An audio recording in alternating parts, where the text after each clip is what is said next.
Please be advised that this video is for the sole purpose of entertainment. Any views are purely my own, are subjective, and may not necessarily be true. All photos have been found on the public domain, and I am using them under the fair use and fair dealing guidelines. I urge everybody to do their own research. Well, hello, it's Murky Meg here. It is Wednesday the 28th of August, and today I'm going to be delving in to a couple of news stories that claim the Duchess of Cambridge ring was actually intended for whoever Harry proposed to.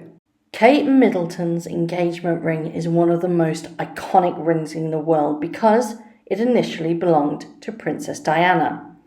Its sapphire ring is now estimated to be worth a staggering £300,000, and William proposed with it in 2010.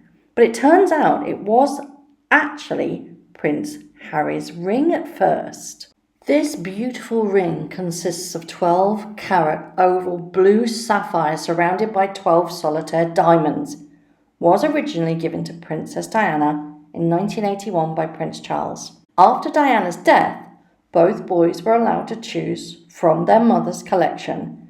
William chose Diana's Cartier watch, and Harry chose her engagement ring. However, well before Meghan Markle came onto the scene, when Harry heard of William's plan to propose to Kate, he said, "Wouldn't it be fitting if she had Mummy's ring?"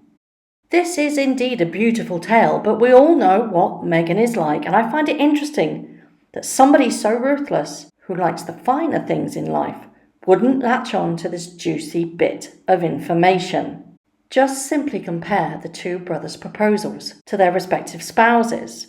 William proposed to Kate in a secluded log cabin in the foothills of Mount Kenya in 2010 after an extremely long courtship. He needed to make sure Kate was the suitable person for an extremely important task, not only just to be his wife, the mother of his children, but the future queen consort.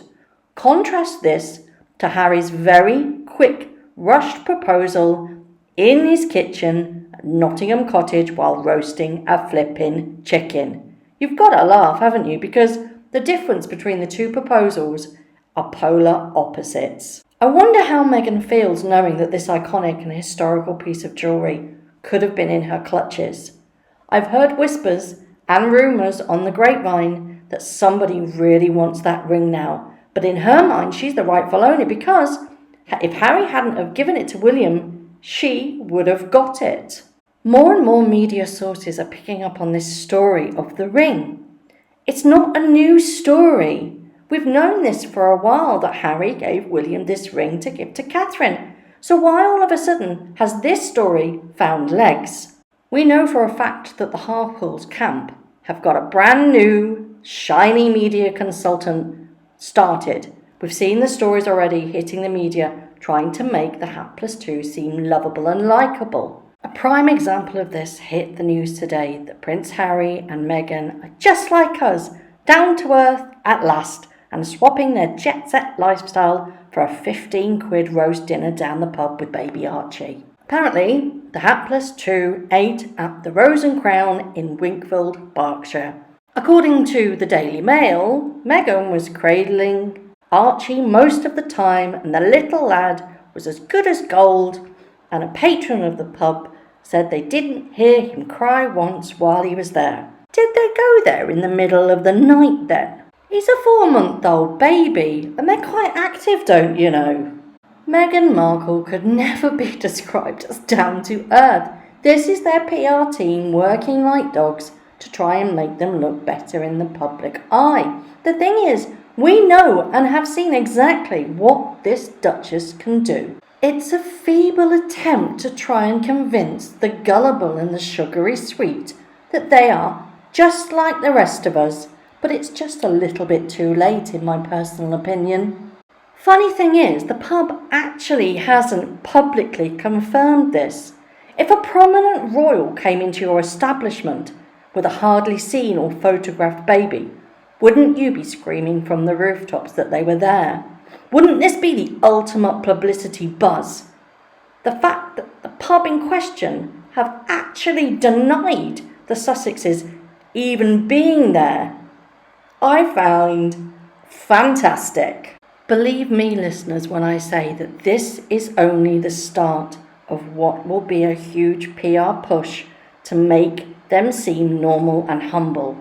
I'll ask the question, where's the photos of them in this pub? Everyone has a smartphone these days, and I find it quite strange that nobody took a picture. And you know why?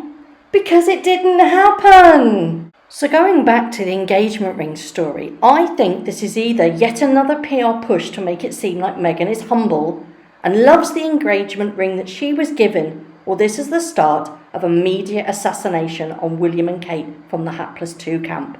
We all know how ruthless Meghan can be when it comes to something she wants. So are the rumours and whispers true that she has plans to take the ring back? Would the royal family actually allow this? We know for a fact that she does things without the palace's knowledge. Just take the baby shower in New York as a prime example. Buckingham Palace knew nothing about that. It was planned without their knowledge. And we all know what Meghan wants, Meghan gets. I don't think for 1 minute that she will get her mucky little paws on Diana's ring. She can try, but she will not succeed. She seems to have forgotten the hierarchy of the royal family, yet she's only married to the 6th in line to the throne. She'd do well to remember that. So what do you think of all of this PR push? Do you think she wants the ring? Do you think it's just an excuse to make her look humble and likeable? What do you think of the new PR, all of these stories coming out of trying to make them look good? Will it work? Or do you think, as always, that I've always mentioned, the damage is done now, I think. Nothing good can come of this. Let me know what you think. Thank you very much for watching. If you've liked this video, hit the like button. Please subscribe if you haven't already and hit that notification bell. Thank you all for your continuing support. It really does warm my heart. And once again, thank you very much for watching. I will see you very soon.